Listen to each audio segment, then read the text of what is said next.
우리는 어제 적그리스도에 대해서 함께 살펴보았습니다. 적그리스도는 예수님의 그리스도 되심을 부정하는 사람들이었습니다. 그런데 이것은 교회 안에 단순한 문제가 아니었습니다. 우리의 신앙을 근간을 흔드는 일이고 또 우리의 기초를 흔드는 일이었습니다. 다시 말해서 예수를 부인하면 우리의 모든 신앙생활이 다 헛것이고 우리가 누린다고 고백하는 것들이 망상에 불과해진다라는 것이죠. 그래서 사도 요한이 뭐라고 이야기를 합니까? 적그리스도를 분별해야 되며 우리는 예수 그리스도 안에 머물러야 된다라고 말을 합니다. 그런데 이것이 가만히 생각을 해보면 그냥 자연스럽게 되는 일이 아닙니다. 우리가 가만히 있어도 이 세상의 삶이 예수 안에 머물러 살아가려고 시도할 때에 자연스럽게 그렇게 되거나 아무런 저항 없이 되는 일이 아니다라고 하는 것이죠. 그래서 사도 요한은 지금 어떻게 하고 있습니까? 이 편지들을 써가면서 독자들을 권면하고 있습니다. 그래서 오늘은 그 그리스도 안에 머물라라고 하는 명령의 의미가 무엇인지, 그리고 우리는 또 어떻게 그렇게 할 수 있는지를 잠시 살펴보도록 하겠습니다. 먼저 우리는 어떻게 그리스도 안에 머물 수 있을까요? 우리 1절인데요. 1절을 같이 한번 읽어보도록 하겠습니다. 보라, 아버지께서 어떠한 사랑을 우리에게 베푸사 하나님의 자녀라 일컬음을 받게 하셨는가. 우리가 그러하도다. 그러므로 세상이 우리를 알지 못함은 그를 알지 못함이라. 오늘의 본문은 보라라는 말로 시작을 하고 있습니다. 이것은 이 글을 읽고 있는 독자들의 주의를 환기시켜서 특별히 그들의 주목을 끌기 위해서 하는 말입니다. 그리고 그 내용은 우리가 하나님의 자녀 되었다라는 것을 밝히는 것에 있습니다. 그런데 이것은 그냥 쉬운 이야기가 아니었습니다. 큰 문제를 가지고 있었던 것이죠. 여러분, 그것이 무엇입니까? 바로 이 세상은 우리가 하나님의 자녀다라고 하는 그 사실을 모른다는 것입니다. 왜냐하면 이들은 하나님을 모르기 때문입니다. 다시 말해서 하나님이 어떤 분인지를 이 세상이 모르기 때문에 예수를 따르고 하나님을 믿는 우리들이 그분을 닮아 있다라고 하는 것을, 그분의 자녀라고 하는 것을 세상이 깨닫지 못한다라고 하는 것이죠. 그래서 우리가 이 땅에서 살아가는 성도의 현실, 그 성도의 삶이 여러분 어떤 것입니까? 우리가 가지고 있는 신앙으로 인해서 크게 존중받지 못할 때가 많습니다. 교회를 꾸준히 다니기만 하더라도 적당히 믿으라라고 하는 그런 핀잔을 우리가 듣기도 하고, 헌금 생활에 열심을 조금 보이면 광신도라는 평가를 받기도 합니다. 교회 다니는 사람들은 그 신앙 때문에 회사에서 단합을 깨뜨리는 사람으로 여겨지거나 신앙생활로 인해서 자기의 종교만 중요하게 여기는 이기적인 사람으로 비춰지기도 합니다. 그들은 우리가 가지고 있는 이 신앙의 의미를 잘 모르는 것이죠. 그래서 저자는 이 글을 읽고 있는 독자들을 향해서 위로의 말을 건넵니다. 2절인데요. 제가 한번 읽어드리겠습니다. 사랑하는 자들아, 우리가 지금은 하나님의 자녀라. 장래에 어떻게 될지는 아직 나타나지 아니하였으나 그가 나타나시면 우리가 그와 같을 줄을 아는 것은 그의 참모습 그대로 볼 것이기 때문이라. 이것이 무슨 말입니까? 우리가 장래에 하나님께서 나타나게 될 것인데 그때가 되면 우리가 그분과 같은 줄을 세상이 알게 될 것이다 라고 하는 것입니다. 왜 그렇습니까? 그날에는 하나님께서 자신의 참모습을 세상 가운데 드러낼 것이기 때문입니다. 그래서 사람들이 성도들을 보면서 저 사람들이 이 하나님과 닮아 있구나 라고 하는 것을 확인하게 된다라고 하는 것이죠. 즉 지금은 사람들이 하나님이 누구이신지를 몰라서 성도가 하나님의 자녀라는 그 사실을 인정하지 않는데, 그날이 되면 그들도 하나님을 발견하게 되고 그래서 그들도 이 사실을 인정하게 될 것이다 라고 말하는 것입니다. 그래서 저자는 3절에서 이렇게 말합니다.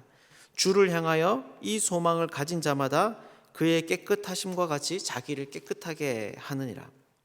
여러분, 이것이 무슨 말입니까? 여기에서 깨끗하다라고 하는 것은 지금 문맥상 예수 그리스도 안에 머무는 것을 의미합니다. 그리고 소망은 이것을 가능하게 하는 동기입니다. 다시 말해서 이것이 무슨 말입니까? 바로 성도는 예수께서 이러한 일을 하실 것이라는 그것에 대한 그 소망을 가지고 있을 때, 그분이 하나님을 이 땅 가운데 온전한 모습으로 나타나게 하실 수 있다라고 하는 그 모습을 그것에 대한 여러분 소망을 가지고 있을 때 우리는 이러한 삶을 살 수 있다라고 하는 것이죠. 그날 자신의 하나님께서 이 땅 가운데 오셔서 그날 자신의 모습을 온전히 나타내시고 우리가 그분과 닮았다라고 하는 것을 인정받을 수 있는 그날에 대한 비전을 품을 때에 우리는 예수 그리스도에 대한 예수 그리스도 안에 머물 수 있는 그런 사람들이 된다라고 하는 것입니다. 사랑하는 여러분, 결국 이것이 무슨 말입니까? 바로 성도의 비전은 그 어떤 것도 아닌 예수 그리스도가 되어야 된다라고 하는 것입니다. 그분을 닮는 것이, 또 예수님을 소유하는 것이 우리의 가장 복되고 귀한 그런 우리의 소망과 비전이 되어야 된다라고 하는 것이죠. 왜냐하면 그러할 때 이 땅을 살아가면서 성도가 인정받지 못해도 기뻐할 수 있기 때문입니다. 그러한 비전을 가지고 있을 때 성도에게 주어진 은근한 비난과 차별 속에서도 그냥 그 세월들을 버티면서 보내는 것이 아니라 기대함 가운데에서 인내할 수 있다라고 하는 것이죠. 오늘 우리가 기도하실 때 하나님께서 우리에게 이 소망을 더욱더 더하여 주시기를 우리가 구했으면 좋겠습니다. 그래서 예수 그리스도를 우리의 비전으로 다시 한 번 더 붙잡는 그런 시간이 되면 좋겠습니다. 오늘 하루의 삶 가운데서도 이러한 소망이 우리 가운데 풍성하기를 주님의 이름으로 축복합니다. 한 가지 더 살펴보겠습니다. 이렇게 사도 요한은 그리스도 안에 머무는 것이 정결하게 사는 삶, 깨끗하게 사는 삶이라고 말합니다. 그렇다면 여러분, 실제로 이것이 의미하는 바는 여러분 무엇일까요? 이것에 대해서 요한은 죄를 짓지 않는 것이다 라고 이야기를 하면서 이것의 의미를 크게 두 가지를 가지고 나누어서 설명을 합니다. 첫 번째는 죄를 짓지 않는 것의 의미입니다. 왜 죄를 짓게 되면, 죄를 짓는다고 하는 것이 그리스도 안에 머무는 삶을 포기하게 만드는지, 왜 그것이 그리스도 밖으로 나가는 것인지에 대해서 이야기를 하는 것이죠. 왜 그렇습니까? 4절을 보면 알 수 있는데, 여기에 보면 죄를 짓는 자마다 불법을 행하나니 죄는 불법이라 라고 이야기를 합니다. 여기서 불법이라고 하는 말은 법에 대해서 적극적으로 대항하는 상태입니다. 즉 죄라고 하는 것은 이 세상에 하나님이 세우신 분명한 질서, 그 법이 있는데 그 법의 권위를 인정하지 않고 그 법 위에서 살아가려고 하는 시도다라고 하는 것이죠. 다시 말해서 죄는 하나님을 하나님으로 알지 못하는 태도, 그래서 하나님을 하나님으로 인정하지 않는 그런 일이다라고 하는 것입니다. 그래서 6절에서 7절도 어떻게 이야기합니까? 그렇게 죄를 짓는 자는 예수를 보지도 못하고 알지도 못한다라고 이야기를 합니다. 왜냐하면 예수께서는 죄를 없이 하시기 위해서 이 세상에 오셨고 그분은 또 죄가 없으시기 때문입니다. 여러분, 그렇다면 왜 죄를 짓는 것이 그리스도 안에 벗어나는 일이다라고 지금 요한이 이야기를 하고 있는 겁니까? 바로 죄를 짓는다고 하는 것은 예수님을 모르는 태도, 하나님이 누구이신지 모르며 예수가 그리스도이신지를 모르기 때문에 할 수 있는 일이다라는 것이죠. 그리고 또 다른 의미는 여러분 어떤 것입니까? 8절에서 10절에 관한 이야기인데 바로 이렇게 죄를 짓는 사람들의 결말에 관한 것입니다. 말들이 복잡하게 되어 있지만 쉽게 그 원리를 이야기하면 행위는 결국 그 사람의 소속으로부터 나온다라고 이야기를 하는 것이죠. 그래서 사람이 죄를 짓는다라고 하면 실제로 우리가 사단에 속해 있는지 하나님에게 속해 있는지 영적인 문제이기 때문에 눈에 보이지 않아서 사람들이 쉽게 그것을 가늠하고 판단할 수 없지만 그 사람이 죄를 짓는다라고 하면 그것이 그 사람이 마귀에게 속해 있는 일이기 때문이다라고 하는 것입니다. 그래서 요한이 무엇이라고 말을 합니까? 바로 이렇게 죄를 짓는 것은 그리스도에게서 벗어나 자신이 하나님께 속하지 않음을 나타내는 일이다라고 말을 하고 있는 것이죠.